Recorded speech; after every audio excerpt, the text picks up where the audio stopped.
Okay, we are talking about the secret Mother Goddess worship in the Gospel of Thomas. And I stumbled upon this when a friend of mine asked me about the legend of King Abgar. And there's a claim that King Abgar was the original inspiration for the conversion of Constantine for the Holy Roman Church, but that claim's debunked.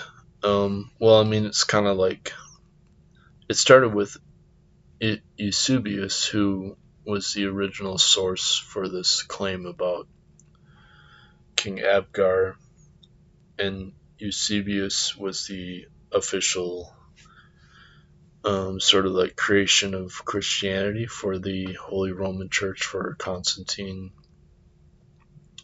But he messed up his claim at the time. He was trying to claim that Jesus had written a letter that was sent to King Abgar, but he left out part of the quote that was found in the Book of the Law of the Countries that said that Abgar had converted to Christianity, but that book was referring to a later Abgar because there was several King Abgars. So when you look at that Book of the Law of the Countries, you find out that when King Abgar supposedly converted to Christianity at the same time, he was exhorting his followers to not practice self-castration, or what they also called self-emasculation, in pursuit of this worship of the Mother Goddess. So when we look at that source, it turns out that the Gospel of Thomas originated also from Edessa, which is where King Abgar was from, and also the Acts of Thomas and some other apocrypha texts for early Christianity. And it was also where Peter Kingsley went for he ended up going there for his cave initiation into Pythagorean Mother Goddess philosophy as cave meditation. And so this is a very fascinating connection, that the Gospel of Thomas is actually this Mother Goddess Pythagorean cave meditation. And so Thomas, he's infamously the doubting Thomas, but he also said that they should go die with Jesus, and so he was considered to have a stronger faith, but he was also called the twin, and there was a debate about, well, what was he the twin of? But in Edessa, in the Syrian Turkish Christian tradition, that he was considered the twin of Jesus, and therefore the Gospel of Thomas is the actual true teaching of Christianity in that tradition. And so then, when we look into this Gospel of Thomas, we find that in fact it is this Mother Goddess worship tradition. But first we look at Peter Kingsley pointing out that the Pythagorean tradition was connected to Isis suckling Horus via the Phoenician and Carthaginian intermediaries. So when he says Phoenician, this is going back to this Turkish Edessa connection, because it was also where Phoenicia was back in that time.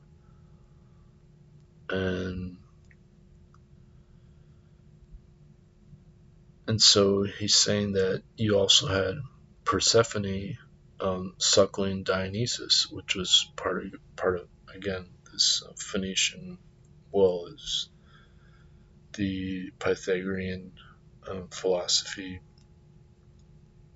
in Edessa. And so you're connecting the horse being suckled by Isis with Jesus being suckled by Mary. And in fact, that statue looks just the same as what you find later with Jesus being suckled by Mary. And so it's another quite amazing connection that you have this Persephone suckling Dionysus, as well as Isis suckling Horus, as well as Mary suckling Jesus in the same exact way as the secret teaching of Christianity in the Gospel of Thomas for this, Mother Goddess worship. And so this Mother Goddess worship goes way back, before 7th century BCE, which is the sort of origins of the Pythagorean philosophy, but it's much more ancient. And so then we find that when we look at the King Abgar tradition, it's most likely that he didn't even really convert to Christianity anyway, because when he was visited by Julius Africanus, who was like one of the more famous early Christian historians, there's no record of Abgar actually being Christian or his kingdom being Christian. And so that pretty much puts us an end to the whole claim of this, letter from Jesus to Abgar. But at the same time, Edessa had been conquered by the Roman Empire, so that's why they were considered to be Christian officially, but secretly they had this Mother Goddess worship going on.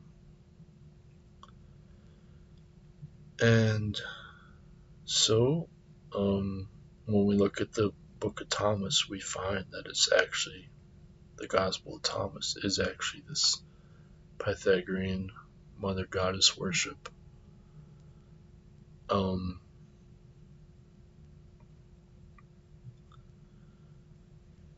So the fact that Eusebius left out this claim of Abgar having converted to Christianity,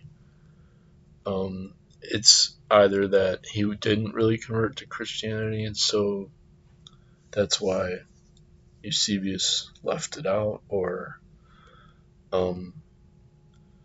it's kind of like Eusebius was trying to claim it was the earlier King Abgar anyway, when his source was the contemporary Abgar. So that kind of like exposes the whole thing being, just a legend that was Eusebius created in terms of for the Christian claim. And so then we get into anthropologist Bruce Lincoln on the Gospel of Thomas being actually this Mother Goddess worship. And he's basically saying, the main requirement was celibacy, and but it was centered on this myth of the Adamic androgen. So again, that's that same focus of self emasculation in worship of the Mother Goddess. So that was the heart of the Gospel of Thomas. And then the whole goal of the Gospel of Thomas is to see the light through internal meditation as the true way of knowing Jesus.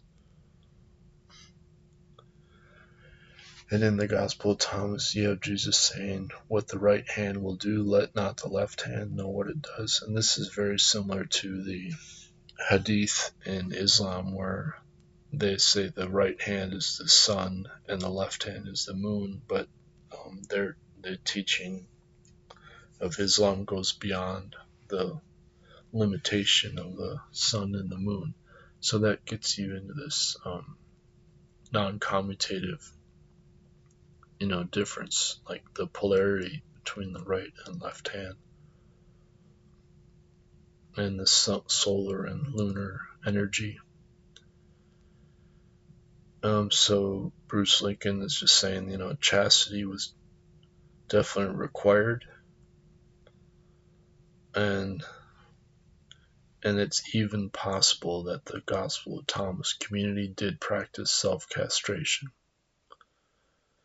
Now, so that really drives it home that this was directly the lineage of this Mother Goddess worship still going on in Edessa. Now, what gets interesting is that I discovered, in contrast to the Book of Laws, is actually a Gnostic teaching of this existing substances, and it turns out that Justin Martyr, when he created the historical Jesus based on Platonic philosophy, he also was relying on this Platonic idea of a substratum of matter that was the truth of the Logos, and that's actually Platonic philosophy, and it's not the actual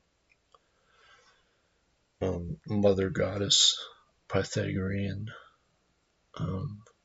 teaching.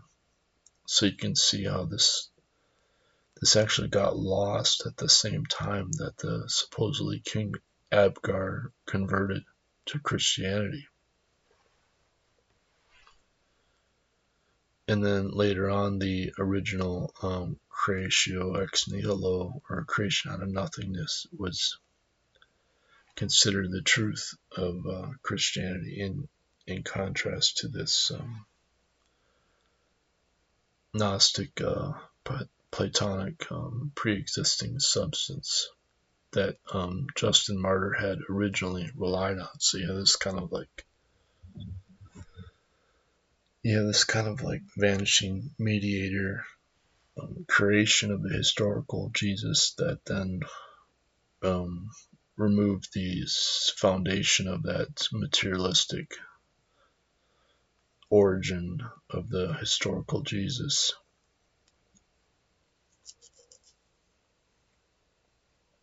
And then they point out that the actual canonical Gospels would not have been in use in Edessa at this time. And the canonical Gospels were compiled by Irenaeus.